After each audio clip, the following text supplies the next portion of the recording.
This is just a sample of the audiobook. To get the complete audiobook, access the link posted in the first comment. The unfortunate position of black professional baseball by 1933 reflected the disturbing decline of a once promising enterprise. The effects of the Depression threatened to destroy an industry whose stability and future success had appeared secure only a decade earlier. Yet from its beginnings, black baseball had faced a number of difficulties, and the transformation from amateur sport to commercial force had been gradual, fitful, and often rocky. Professional baseball in the United States arose in the late 19th century largely through the intertwined processes of urbanism and industrialism. Evolving from other bat and ball games such as rounders and cricket, baseball became professionalized by 1870, as factories increasingly began to dot the urban landscape of the North and Midwest, and thousands of workers streamed into the cities to man the new machines. Enduring long hours of tedious and often monotonous labor, urban industrial laborers eagerly sought cheap amusements during their limited leisure time, and professional baseball emerged to help fill the void. By 1900, professional franchises represented nearly every major city in the United States.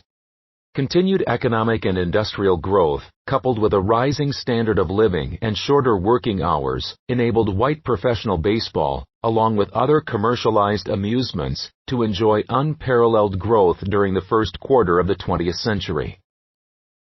Baseball among African Americans developed concurrently, although the relatively modest urban black population in the North prior to World War I hindered the professional game's evolution. Philadelphia, already home to 22,000 African Americans by 1860, was a key location in the early years of black baseball. Facing discrimination and segregation, local blacks organized their own teams, most notably the amateur Pythian Club in the late 1860s.